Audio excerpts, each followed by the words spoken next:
President Trump promised a unifying State of the Union address. Here's how he ended it. As long as we are proud of who we are and what we are fighting for, there is nothing we cannot achieve. As long as we have confidence in our values, faith in our citizens, and trust in our God, we will never fail. Our families will thrive, our people will prosper, and our nation will forever be safe and strong and proud and mighty and free. CBS News polling shows 3 in 4 Americans who tuned into the president's speech approved of it. Just a quarter disapproved. 8 in 10 Americans who watched also felt that the president was trying to unite the country rather than divide it. But, as is often the case for State of the Union addresses, the people who watched the speech leaned more towards the president's own party, at least compared to Americans overall. Senior political correspondent for Bustle.com, Erin Delmore, joins me now. Great to see you, Erin. You too. So the president covered a lot of territory in this address. He spoke at length about immigration. How would you characterize that particular portion of his speech?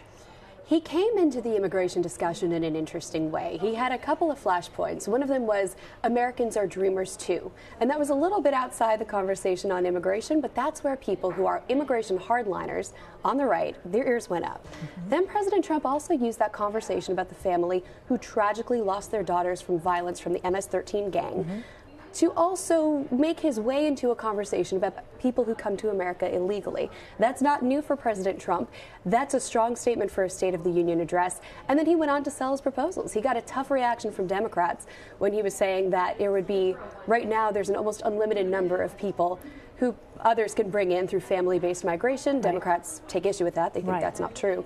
And they sort of hissed in the gallery there. Yes. So there were a couple of moments when you saw some tension flare up.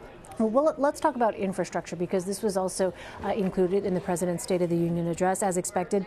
We have not seen specifics, not really any details on this plan, but is this issue of infrastructure perhaps something that Democrats might be willing to work with the president on? I had my eye on that last night. The president talked about a $1.5 trillion infrastructure plan. That's even more money than he promised on the campaign trail. He was calling it a $1 trillion infrastructure push. And when lawmakers hear infrastructure, they think about fixing the country's crumbling roads, bridges, and tunnels, sorely in need. They also think about the jobs that would create. So when you see Democrats who are up for re-election in states Trump won, we're looking at Joe Manchin, Claire McCaskill, Heidi Heitkamp, Debbie Stabenow. Those are some of the people I was looking at last night, and I saw a few of them up on their feet when he was talking about that. Interesting. All right, to be continued on that point. Well, let's talk about what the president didn't address Tuesday night. No mention really of Russia, no mention of the Affordable Care Act or the looming government funding deadline next week. Why not bring those up?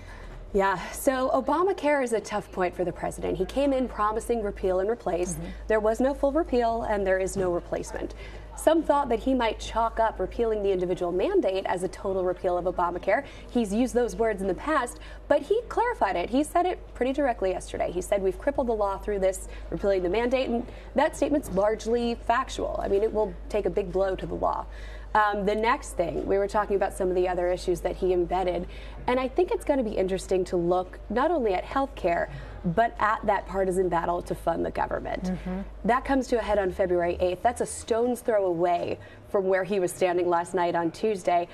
I'm not surprised he didn't want to mention the partisan bickering on the Hill, especially because so many people blame him for that rhetoric and that climate, especially after the S-Whole Countries meeting. But he didn't provide a pathway for how to move forward. He talked about his White House plan for immigration. Immigration's the sticking point on the budget. He talked about his plan and why it should work, but he didn't talk about concessions toward bringing the other side in or finding a way to get 60 votes to yes from the Senate. He stuck to his guns. That's good for his base, but it doesn't bode well for those negotiations moving forward in time to fund the government on the 8th. All right, we'll continue to watch as the clock ticks down.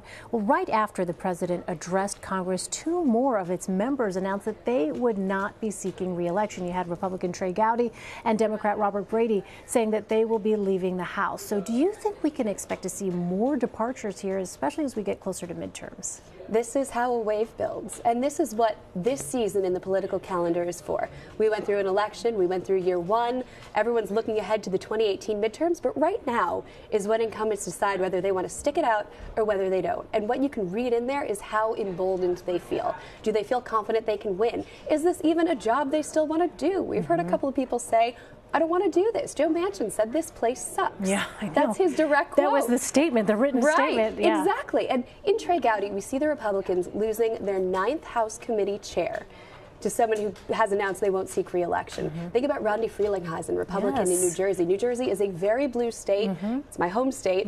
There are a lot of conservative spots there, and losing Frelinghuysen, the chair of the House Appropriations Committee, is a big blow. Losing Gowdy, the chair of the House Oversight Committee, is a huge deal. Yeah, well, we keep that tally going here and continue to watch what happens on that front as well. Erin Delmore, always great to see you. Thank you so much, Erin. Thank you.